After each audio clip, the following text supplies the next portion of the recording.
to this particular question. And the question that you or your friends normally ask is this: but you supported HH and the UPND. That is a usual question. As Zambia must prosper, I want to put it on record that yes, we did support HH and the UPND purely on principle. We wanted to project the truth about what our Constitution says. We wanted to protect and defend the Constitution of Zambia because we do not believe in third terms for presidential candidates.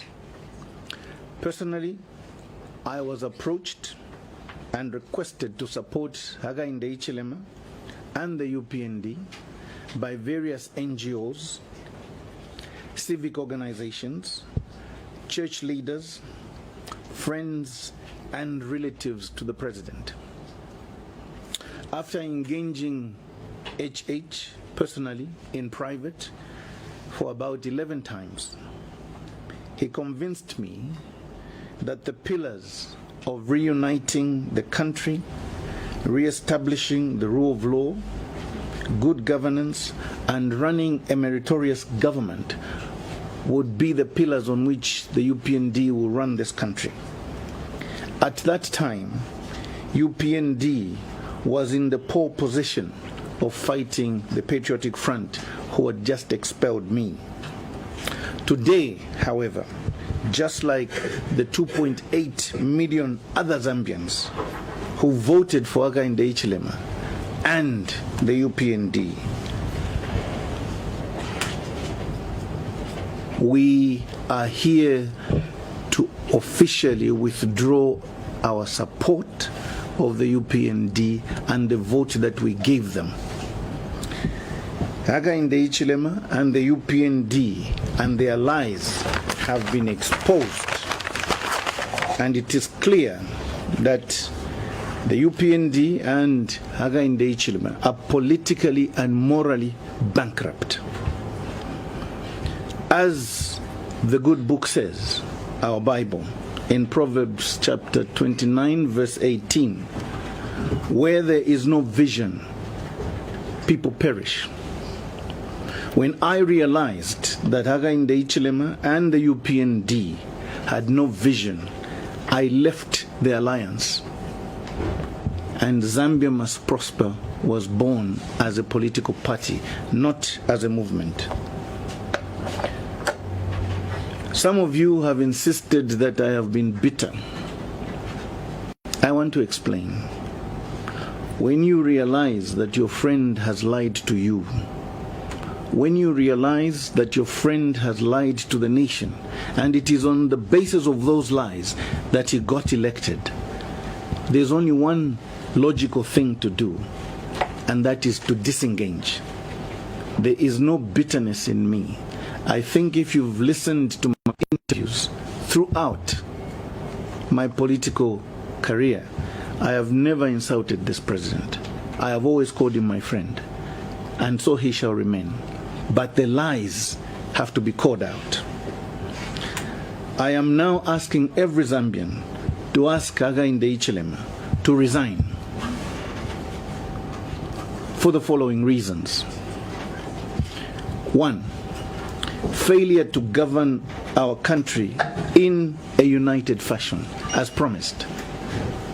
This may seem very simple to some of you, but information reaching some of us is alarming, and we must call a spade a spade. Regionalism has reared its ugly head. And if we're not careful, we shall see certain parts of this country marginalized, and certain people who come from certain tribes not being considered for promotion or for employment or for business opportunities. Bad decisions, bad policies have also characterized the UPND government. Implementation of controversial economic policies, even in the face of evidence that such policies won't work, is what Hakainde Hichilema keeps doing. Implementation of questionable, contentious social policies without due regard of the impact of these policies on key economic sectors and industries, as we have seen.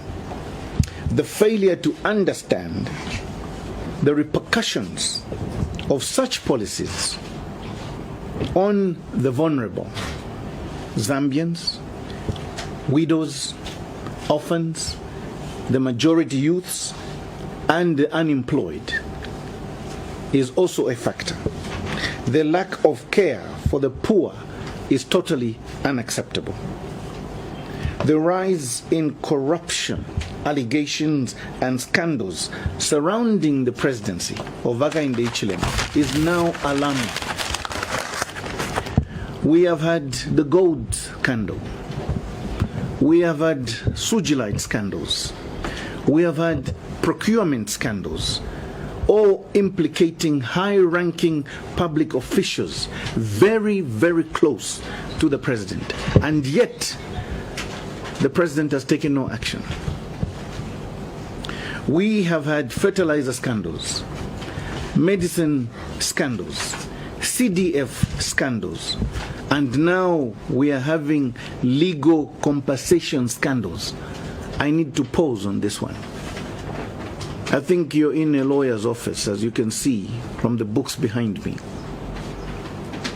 Lawfare is not something that you as journalists must take very lightly. Using the law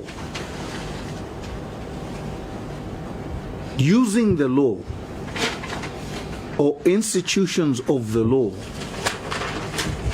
to move fraud and begin to compensate your friends and yourself and other people is lawfare. It seems legal, but it's not. In my little experience as a lawyer, a nolle prosequi is not an acquittal. You cannot at any time use the fact that the DPP entered a nolle in your case to claim compensation from the government. Further, it is law in the Constitution that whilst in office, a sitting president cannot be sued for his actions. Why is it that now we are hearing that this compensation, which is likely to be effected to the tune of 6-point-something million kwacha to people who are in some so-called treason case, when only a nolle was entered? The law is that only when you are acquitted and you sue the state and you prove your case for malicious prosecution by the state can you be compensated. You don't keep entering consent judgments. Let me sound a warning to the office of the Attorney General, a very dear friend of mine again, Mr. Mulilo Kabesha. We sat in the same law school, same class. I am asking you to reconsider these compensations which are being proposed for the so-called treason cases. A nolle prosequi is not an acquittal. It means the government or the DPP can bring that case again if evidence so permits or if fresh investigations are instituted and new witnesses are found. You are not free. It is not an acquittal. Only when you are acquitted can the government compensate you. I am asking you, as the media, and through you, the nation, to go and ask the Attorney General, the Solicitor General, including the Minister of Legal Affairs or Minister of Justice, why these conversations are going on. This is government money, taxpayers' money. There is no legal justification. This is lawfare. We must stop these illegal acts. This is a very poor country, and we cannot be paying our friends and paying ourselves simply because we were put in cells. We must also understand that when you use the law to enrich yourself, it's unjust enrichment. Especially if you're a politician. Those people that were in the so-called treason case, did you hear them sue the government? If so, ask for that judgment. Which judge sat in that case? Which judge sat and declared that they were entitled to 6-point-something million kwacha as compensation? Go and ask them. Short of stealing, using the law, this is lawfare. Also, the lack of accountability and transparency in this government has moved me to push the notion that we as Zambians must begin to chant for the resignation of this government. Insala tailo leila. I'll repeat. Insala tailo leila. You cannot be asking people who are hungry to give you time. Time for what? So that they starve to death. As a politician, your job is to find solutions for the suffering masses. When people are hungry, it is not for you to start saying, I need 10 more years before I can solve this problem. Let me say this directly now to the President, my very good friend. Mwana, people are tired of you. And we as Zambians are tired of you and your stories. It is always the PF did this, the PF did that. When you are campaigning, asking the Zambians to vote for you, you promised the Zambians, under your very own slogan, Bali will fix it. You knew what the problems were. So why are you complaining today? You didn't see these problems. If you applied for a job bigger than your brain, resign. It's very easy. And since we don't have time to go into a by-election, the Constitution says the Vice President takes over. Let Nalumango take over. See if she has the brains to run this country. That's the only thing we can ask you. There is lack of transparent governance practices in this government, which has undermined public trust in this government, resulting in cover-ups, blocking citizens from holding government accountable. Because HH has failed to discipline his public officials and his friends by failing to take action, to fire some of them, to do reshuffles, public confidence is now very low in this government. Public confidence is now non-existent, if I dare say so. And the only thing for Zambians to do is to ask for Aga in the Ichilem to leave us alone. I'm answering the question that you keep asking me, but why did you support him?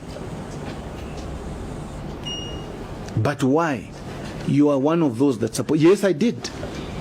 Just like the 2.8 million, some of you here, we all were lied to. Now it's time to flip the coin.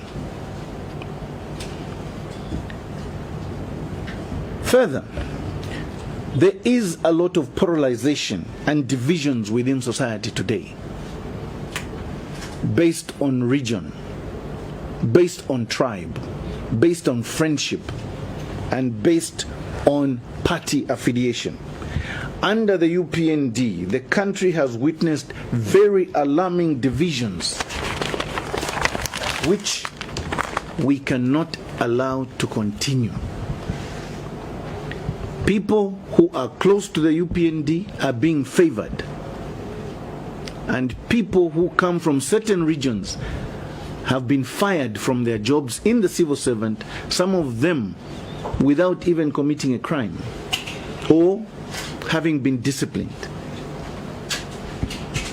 Further, political arrests, political persecution, harassment, and differences have become deeply entrenched under UPND.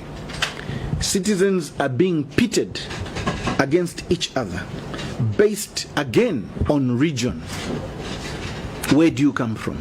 Your name, tribal extraction, political affiliation. This cannot go on. This is not what our forefathers wanted for this country. This divisive, toxic atmosphere not only breeds confusion, mistrust, and hatred, but also threatens national unity, which was one of the pillars Hakainde promised me personally and the country. Also, this divisive environment has placed a lot of significant pressure and stress on law enforcement agencies. A lot of the people in law enforcement are now being torn apart because they don't know whether to push the agenda of this government or not, because they don't even believe in some of the things they're being asked to do against their fellow citizens. This can't continue. The recent public demonstrations where the president went to commission a borehole somewhere in some compound and cries over the high cost of minimum will soon grow bigger and bigger, and if we're not careful, this could lead to riots.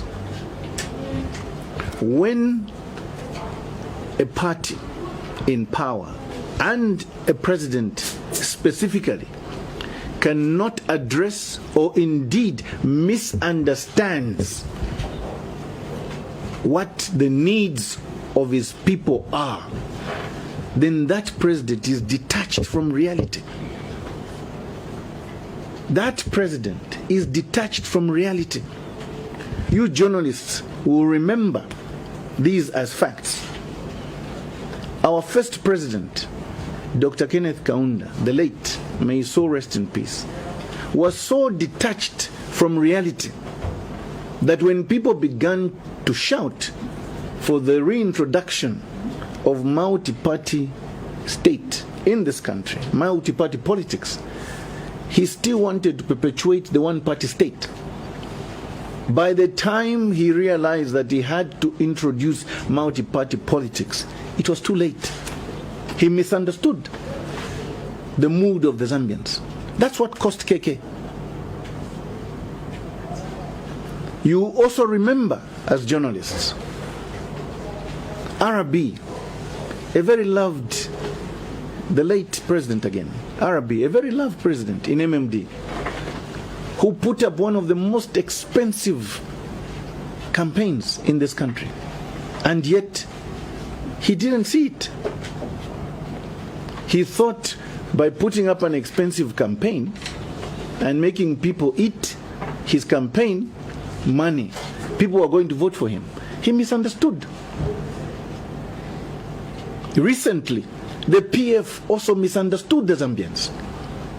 The PF thought if they put up massive infrastructure in this country,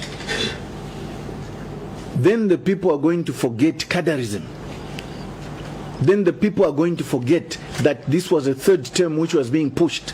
They misunderstood what the Zambians wanted. I am saying this to you as Zambians. We have reached that crossroads with Hakainde Hichilema. Hakainde Hichilema is trying to drag this country to the north when the country is saying we need to go south. He's detached from reality. People are crying, Ubungana Udula. And you want to go and start talking about the environment. Commissioning a borehole, clean water. People are hungry. What reality is this, my friend? What reality do you live in? Go and ask him. Hakainde Hichilema has 3 major traits as a person. And I want you to mark my words. He's my friend, I know him. 1, he takes credit where it is not due to him. That's his MO. You heard him sing praise about himself and his government over the Kazungula Bridge, which he never commissioned, which he never built. That's who he is. There are other factors he would take credit over. When he didn't do it, that's who he is. Watch him very closely.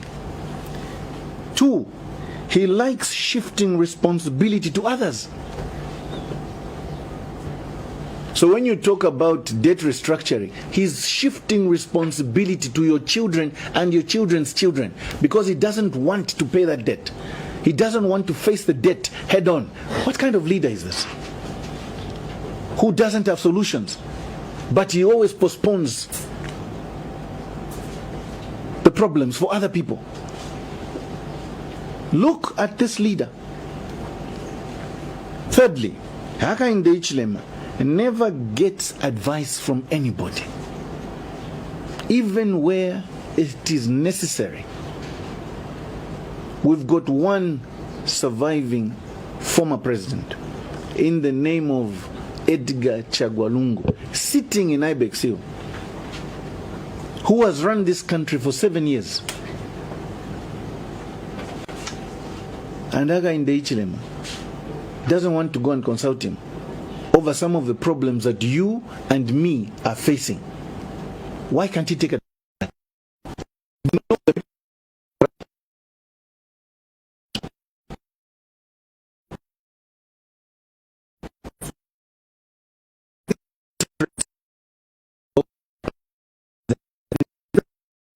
I wanted the Zambians to see the sincerity in me.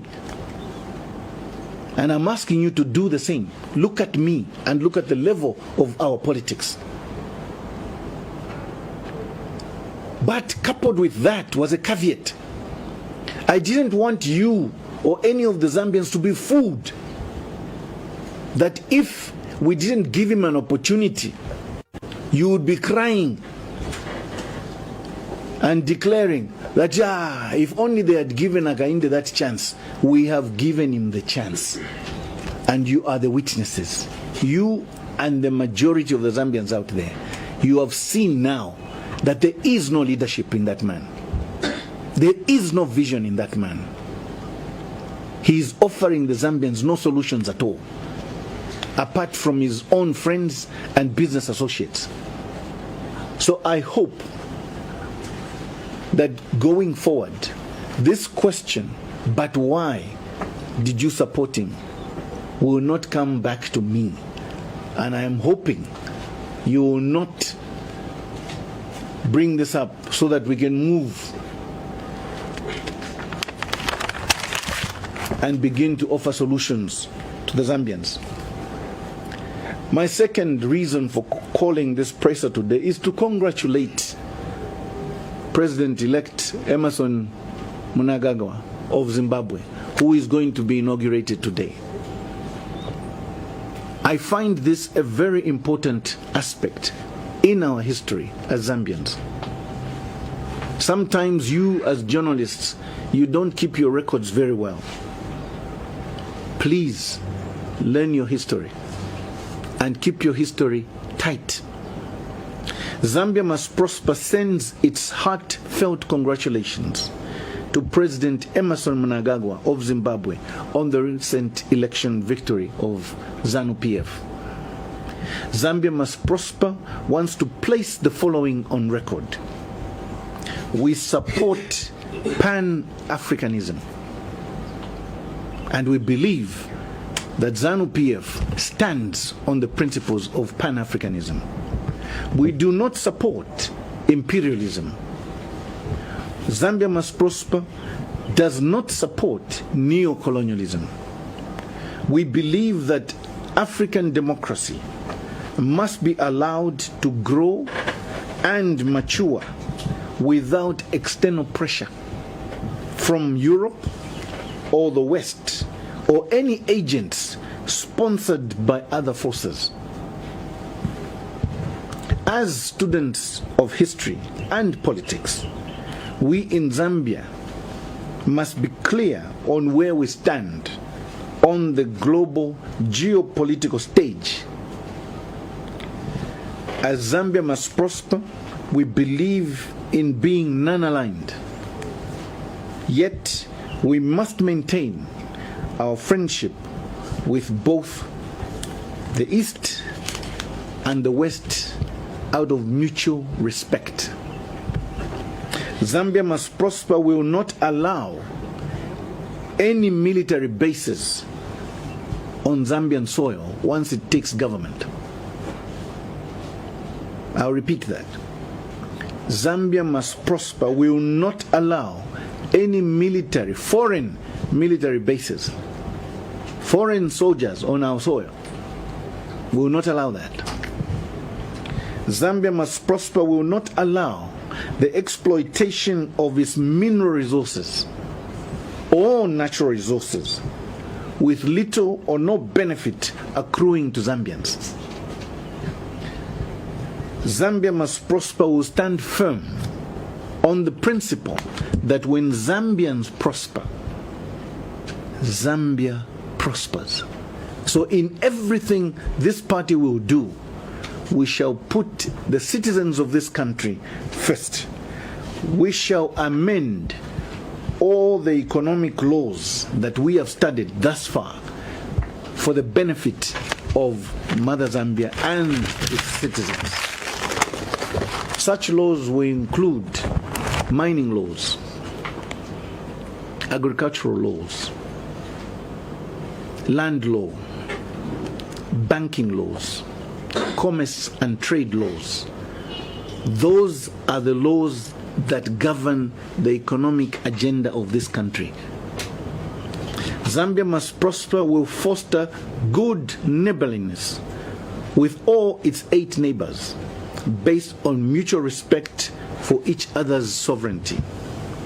Today, we are congratulating Zimbabwe proudly because history has taught us well. What is that history? We know what happened in Afghanistan.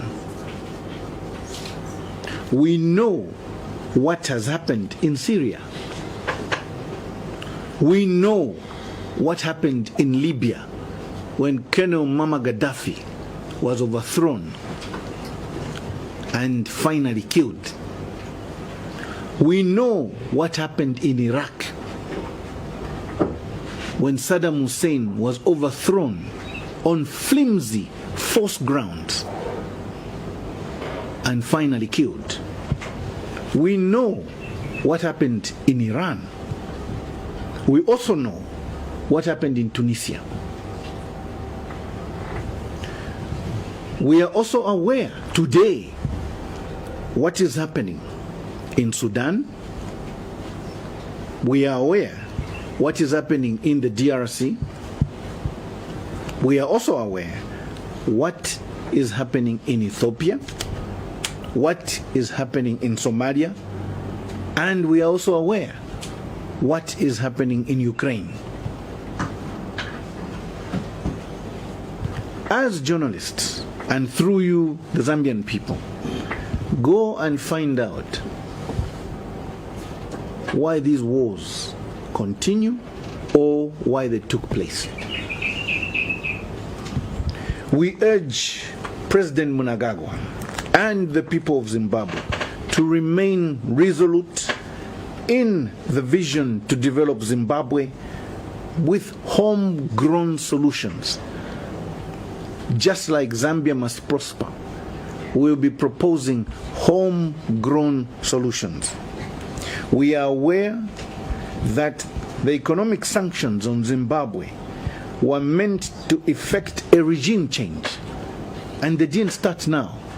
They started 22, 23 years ago. That's the history of Zimbabwe. Thank God. Thank God the majority of the Zimbabweans rejected this. This brings me to discuss briefly one little report. That's the history. We can't ignore that fact. The elephant in the room, which your report should have taken into account, were the economic sanctions. Members of the press, since the end of World War II, some 78 years ago, the world order has always been skewed in favor of the former colonial masters of Africa and the West, in particular America. By deliberate laws, policies, and economic structures that were meant to perpetuate neocolonialism, economic sanctions on countries that did not behave according to them, and indeed effect military regime change where necessary. And those are the countries I referred you to, some of them. Some foolish African leaders have accepted to be used to entrench poverty, ignorance, disease, hunger, and the exploitation of Africa's resources as a result of this economic order, which has been existing since the end of the Second World War. Zambia must prosper is congratulating our neighbor Zimbabwe for standing strong and refusing to bend, even with very hard economic sanctions. Those elections were not being conducted in a country which is economically prospering. The SADC report should have taken note of that. Those elections were not taking place because ZANU-PF wanted certain things to be missing. They didn't have the money, and they're still under sanctions today. Credit goes to them for standing strong. And the report by the SADC mission should have taken this into account. The economic malaise that is obtaining in Zimbabwe. When you squeeze people economically, but you want them to provide everything simply because it's in the constitution or in the electoral rules, you're not being fair. You're not being fair. It is just like a woman at home. She wants to feed her children chicken, chips, rice, and have very nice breakfast, eggs and bacon every morning. But economically she's squeezed. What do you want her to do? She'll make do with what she has. That's a reasonable wife. That's a reasonable mother. And that's what ZANU-PF did. But at least elections were held. We must look at the transparency. We must look at the fairness. Did anybody die? Was there enough violence for the SADC region to say the elections were not free and fair? Of course not. Everybody was free, especially the main opposition leader. He campaigned and went to vote without interruption. That's what's important here.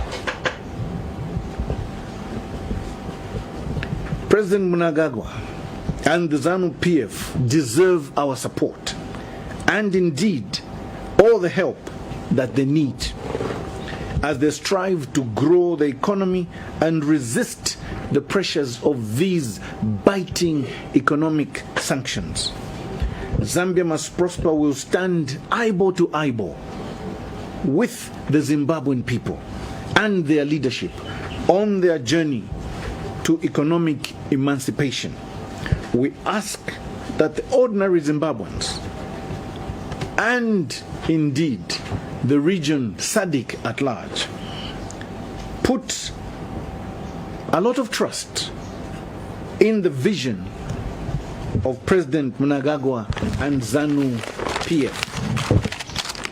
Zambia Must Prosper in government will not hesitate in recommending that Zambia joins BRICS so that we change the kind of economics we have seen for 75 years skewed in favor of a certain region of this world. We therefore ask that Zimbabwe quickly applies for membership into BRICS so that they can begin to cushion the biting sanctions in that country that their people are going through. This is to avoid the exploitation of their nation's resources because they have been under sanctions. We respectfully and strongly advise Zimbabwe to consider joining BRICS immediately, as we believe there is strength in numbers. I am very happy to note that as early as this morning, President Joe Biden has congratulated Mnangagwa. That is how it should be. That is how it should be. That is leadership. I don't know why it has taken Zambia so long to send that message. And yet we are chairman of SADC and Troika. The elections in Zimbabwe are done and dusted. Congratulate the leader and the people of Zimbabwe for conducting those elections under very trying circumstances. And we move on. I certainly hope that we have put to rest certain of your fears about where Zambia Must Prosper stands. And I hope the next time we meet, we shall not meet in this office, but you'll be invited to come to our secretariat so that you can see where Zambia Must Prosper will be operating from. I thank you very much for your time, and indeed, if there are any questions, we shall take them now. I thank you. Thank you very much, Mr. President. Colleagues, the time has come when we are expected to ask questions.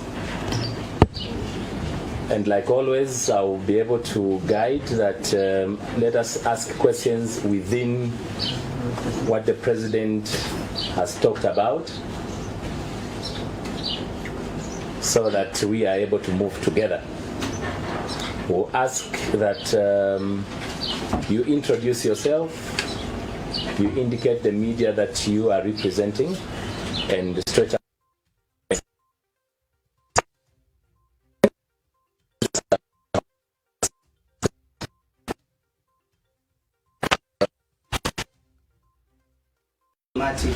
Consequence can this have if the status quo maintains? Then you've highlighted the issue at hand, minimum prices, high cost of living. What practical alternative can Zambia Prosper offer right now? Zambia Must Prosper. Zambia Must Prosper. Offer to the Zambians right now. On the cost of living. Yes. Thank you. Thank you very much. Any question? Yes, my brother. Yes, my name is Oswald Kafwanka from Prime TV. Maybe a right at this question. I would also like to find out what Zambia Must Prosper has in the bag, the issues to do with managing the economic challenges the country is facing, minimum prices and obviously high fuel prices. And the other part is, was it so hard for you, President KBF, to maybe advise from inside the alliance, from the UPND alliance? Why was it so hard for you to be part of the solution and not this role you're playing now, which is more like advising? Let me say that. Thank you. Do we have any, or we allow the President to answer the 4 questions? Mr. President. Okay. Thank you, Diamond TV. First of all, let me also take note that I have taken note of the fact that our former president, the 6th Republican President of Zambia, Edgar Chagwa Lungu, arrived in Zimbabwe yesterday. That's a very good question. My hope is that he is carrying a message from the current president. That's my hope. My hope. I don't know. But to answer your questions, the delay in sending congratulatory messages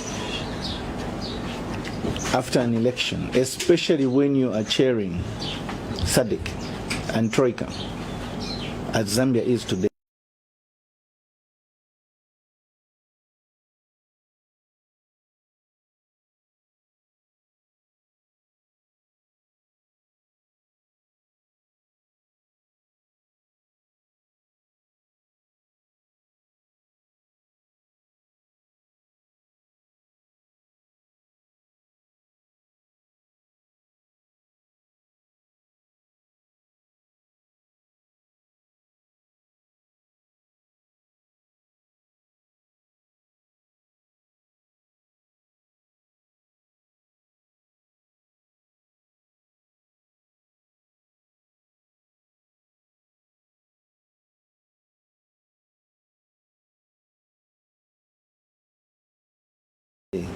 is worrying.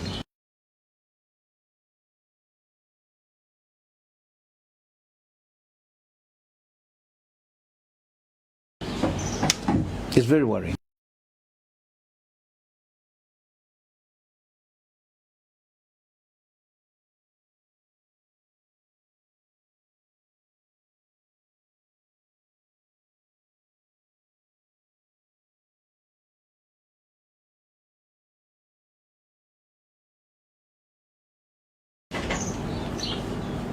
It sends the signal that maybe Zambia, and in particular the president of this country, Hakainde Hichilema, was expecting a different result. And because it didn't come, he's now not willing to accept it. Do you understand? I'm not saying that that is what's happening, but that's the implication. The undercurrent there is, I'm not happy with what I've seen.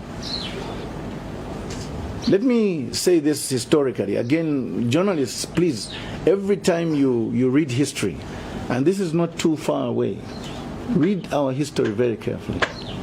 You remember when the president of this country, the late State Council, Levi Patrick Mwanawasa, was also at loggerheads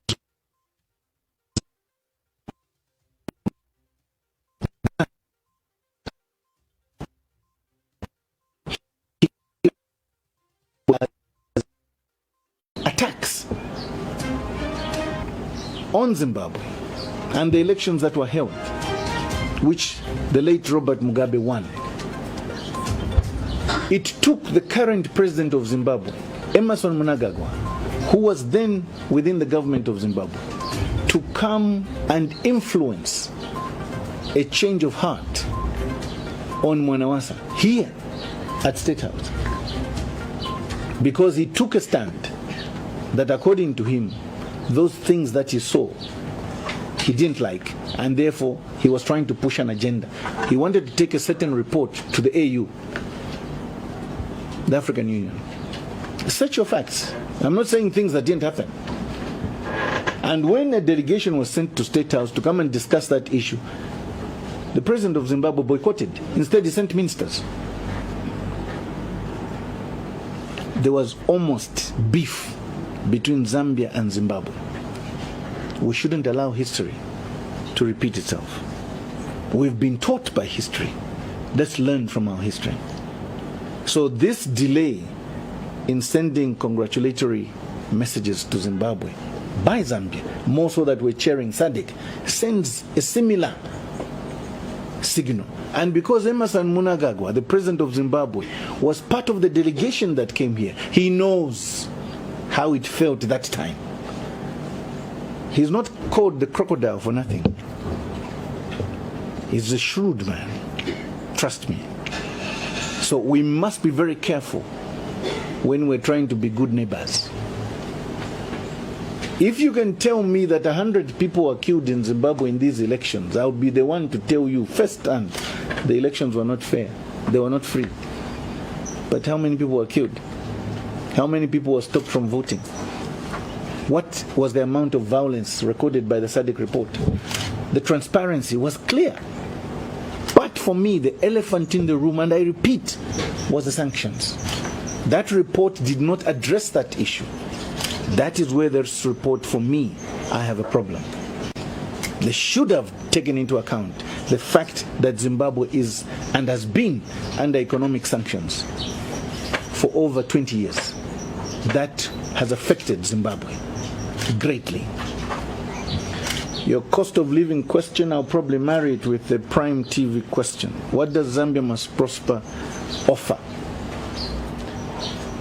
Our solution to what is going on today is some of the decisions the current president has done or has taken, we wouldn't have taken them. You see, when you're running a third world country and you run to Brentwood organizations such as the IMF or the World Bank or any other bank, they'll give you conditions. Those conditions read the finer prints. What they're basically telling you is, we want you to perpetuate poverty, remove subsidies. That is why the fuel prices have gone up. Remove subsidies. That is why fertilizer has gone up. Remove subsidies. That's why the electricity prices have gone up. Remove subsidies. And they don't care the repercussions on the ground. If you heard me speak, that is one of the reasons I'm asking this president to reconsider and resign. Because he's playing to the tune of those imperialist forces. It's very dangerous. What Zambia Must Prosper wants to offer is an agricultural solution. The one thing we have in this country for free is 752,000 square kilometers of land, 2/3 of which is arable. We have 40% of SADC water, fresh water, in this country. We have human capital, the youths who are unemployed, the women who are unemployed, the widows. Marry those. This is a breadbasket. As easy as that, with good policies, good management. Is that what you're seeing today? Of course not. You're seeing textbook economics. We are going to increase the price of the floor price of maize, and you expect there will be a bumper harvest. It doesn't work like that. You haven't affected the basics. It won't work. You must also take into account that this government has no agricultural policy worth talking about. And yet, the president was on the platforms saying, I'm a farmer. I feel your pain. He went to the Eastern Province and was raising to Mapamela and promising them fertilizer will come down. It's not me, he said it. So the cost of living only comes down with these three words: production, production, production. I keep saying this. You must produce in abundance for the prices to come down. That is simple economics. If you have too much in supply, prices come down. So we must produce in abundance. In everything that we have, with everything that we have, we must produce in abundance. If we need to reduce the price of mealie meal, we need to produce maize in abundance. We need to produce tomatoes, onions, sweet potatoes, umumbu, oranges, and whatever in abundance. That's the only way food prices come down. When we discuss and launch our manifesto, and I'm hoping it won't be here, but at the Secretariat, I'll come and go into detail over this so that you understand what Zambia Must Prosper has done and thought through in this area.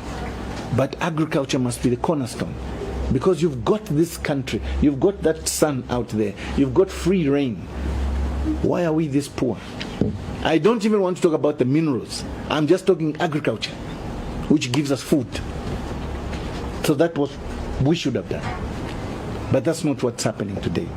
Your second question is, why didn't I stay in the alliance? How do I stay in an alliance? I've told you the 3 traits of my friend. I've told you the 3 traits of my friend. He will take credit where it did not work.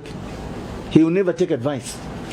Are you the only Jew, Prime TV, who doesn't know that you cannot advise this president? Honestly. Ask the people in cabinet. Ask them whether this president can and I'm speaking as his friend. Someone who can speak to him, or who used to speak to him face to face. When you realize that your friend can't take advice, you'll be a fool to continue sticking around. I don't want to be counted as a fool.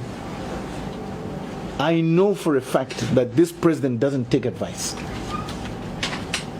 And he will not listen to anybody because he thinks he's very intelligent. Now, somewhere I read that no matter how intelligent you are, always ask the man who knows one thing. Because maybe that's the one thing that you don't know. And maybe that's the one thing that can help you. This president doesn't think like that. So I'm sorry, I couldn't stay when I realized that this president could not be advised. I couldn't stay when I realized that this president was full of lies. I couldn't stay when I realized that there was no vision. I couldn't. In leadership, when you lack vision, where are you taking your people? I told you what the Bible says. Proverbs 29:18. Where there's no vision, people perish. I don't want to mislead the Zambians. Ask him his vision. He talks of a manifesto. Ask for it. Ask for it. Read it, if it is there at all. See the policies and the contradictions in the policies. There's Mutolo Piri. We shall sell maize and no one can stop us. Where's the maize now? You create a hole, an economic problem, then you want to pretend you're going to have a solution. You created the hole. There was enough strategic reserves of maize left by the PF government. We should not be in this position. They decided to sell. Am I the only one who knows this? Zambians heard Mutolo Piri on the floor of parliament say this. You as journalists should take them to task. That's the kind of leadership you have today. This is where I am saying the difference between the Hakainde-led leadership and Zambia Must Prosper is we believe in servant, service-oriented, duty of care leadership. This leadership does not have a sense of duty of care. They don't care. These are capitalists. They're businessmen. As long as it suits them, they'll take that decision. I hope I've answered your question. Thank you very much, Mr. President. We're going to have another set of 3 questions. Please do not forget to introduce yourself and tell us where the media house that you are representing. Yes, my brother. My name is George from the Fox newspapers. Fox? Yeah, Fox. Mr. President, I've got only one question for you. Yes, sir. Last week, serious allegations were leveled against His Excellency the President of the Republic of Zambia, President Hakainde Hichilema, that he is behind the abduction of the Fube family. Based on that level of those allegations, according to her, he mentioned other senior government officials, who includes also Solicitor General. martial regime. Mr. President, the question that I have for you is, when you look at the rule of law and these allegations that are hovering around State House, how safe? This is Rachel Chileshi. First of all, before I answer the question, let's look at what motivated her speech. What motivated Rachel Chileshi Katolo to go public? She explained that one, she's a woman. Two, she's a mother. Three, she knew that our sister, the president of FDD, Madam Edith Nawakwe, is ailing. But the police moved in. That is what compelled her to speak. And I want to commend Rachel for speaking out. The reason is many of us here know a lot of things which are bad. We tend to keep quiet.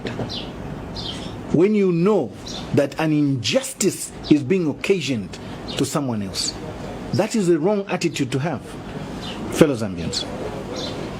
When I was in the alliance, I asked Hakainde Hichilema about this issue. I told him that these things hovering around you. And there was also an issue of some land where he is alleged to have bought some farms. He told me he was nowhere near this issue. He lied. Second, over the land issue, he told me that he bought this land way before this and way before that, and as far as this is concerned, all the things that he did were legit. I am not sure about that because he never showed me the contracts for me to read the dates, but he told me verbally. But coming to Faluna and Hatem, if what Rachel said is true, and because she's willing to testify in court, then that is a very damaging position that the president finds himself in. And the people mentioned, the Minister for Southern Province, Mwetwa, the current Solicitor General, Mujende, Mr. Sejani, and all the people that were involved. It's damaging. If you heard me, I said it is time for my good friend to start considering resigning. Because if things like this begin to appear, and there are people who are willing to testify against you and what you're doing by using law enforcement, yet it is you who's behind and perpetuating, or who perpetuated that crime, you're not fit to hold office. You're not fit to hold office. I listened to what Rachel Chileshi said 3 times. I played, I replayed, and I played again. And I said to myself, I am hoping I'll be proved wrong. But it is the fact that at the end of what she was saying, she said, President, you have my number. I am challenging you. If you want, you can phone me. She was daring him. Have you heard any response from Hakainde Hichilema that he called Rachel? That speaks volumes. When a woman dares you, it's like a blind man telling you, she knows. She has the facts. And she was saying, I was there. She's an eyewitness. She saw, she heard. In court, I'm a lawyer, forgive me, there are 2 things that crucify you. One, your own admission If you confess to a crime, yes, I did this, the court doesn't need any more evidence. You've confessed. But the second best evidence is an eyewitness. I saw him do this. How do you come back from that? I heard him say this, and then he went to do this. How do you come back from that? So, George, the simple answer is this is very damaging. And if I were Aga in the Ichilema, I should be firing the Minister of Southern Province. I should be firing the Solicitor General. Because Section 21 of the Penal Code has not changed from the last time I studied law when I was a student. They're accomplices to a crime, these. You can be an accomplice before or after the fact of a crime. If this happened and she's able to name them, they're accomplices. At law, they're just as culpable as the principal offender. That's the law. I didn't write the law. But you're asking me to talk as a lawyer. And I'm telling you, if what Rachel Chileshe said is true, we have a guilty president sitting in State House, and Haga in the Ichilema must own up. That means there was no abduction by that sick woman called Edith Nawakwe. None whatsoever. But what else is out of this case, just like the other case I talked about, the so-called compensation for treason? Out of this case, people have been paid 500,000 kwacha each for what they termed as forced imprisonment, lawfare.